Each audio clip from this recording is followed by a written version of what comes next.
为了对抗中国，美国开始改变打法，想要开辟新战场。那么，南太或成为中美博弈的新战场。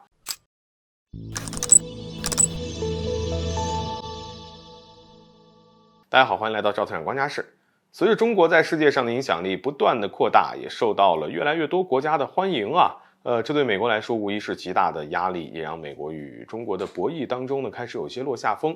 对于这一现状，美国有些人是坐不住了啊，开始想要重新开辟新战场，借此来对抗中国。而这一次，南太平洋地区成为了美国的目标，这或许也将是南太平洋地区成为中美博弈的新战场。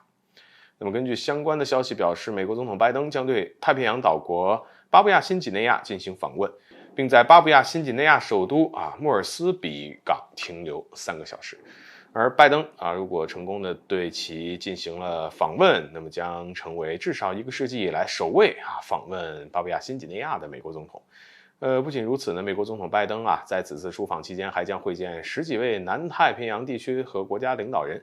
当然，美国之所以加大了对南太地区的重视，很大程度上也是由于此前中国与所罗门群岛达成的相关安全协议，让美国有点慌有点急，才让美国想在这一地区对中国进行遏制。不过我们从美国总统拜登想要访问巴布亚新几内亚我们就可以看出美国真的有点着急要知道，巴布亚新几内亚呢是世界上比较不发达的国家之一，虽然有很多的资源，但是基本上都没有被开发，属于相当落后的国家。然而拜登要对这一地区进行访问，很显然是针对中国，并想借此呢来拉拢这些国家来对抗中国此外，我们还可以看出呢，美国似乎要对中国改变打法了，开始对这些不太发达的国家以及地区进行渗透，也凸显出美国的无奈。加上近期越来越多的国家起来反抗美国霸权，并对美国霸权发起了猛烈冲击，尤其是在中东美国霸权受到较大影响，也让美国霸权不再管用，同时呢，也让其陷入了被孤立的境地。而相反中国则是进一步的加强了自身的影响力，并加快反击美国霸权，以此呢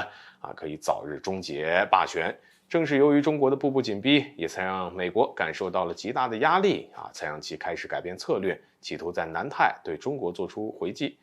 不过对于南太国家来说呢，对于美国不断渗透还是有所警惕，毕竟只有加强与中国的合作，自身才能得到更好的发展，而美国只会不断加剧地区间的紧张局势，给地区的发展带来极大的破坏。因此在这一点上，南太岛国必须要看清，当然中国也不会给美国这样的机会，不会允许美国在此地区胡作非为，会为维护南太地区的和平发展贡献力量，并在必要的时候对美国予以回击，让美国自讨没趣。好，本期节目就到这里，欢迎点赞转发，留下您的精彩评论。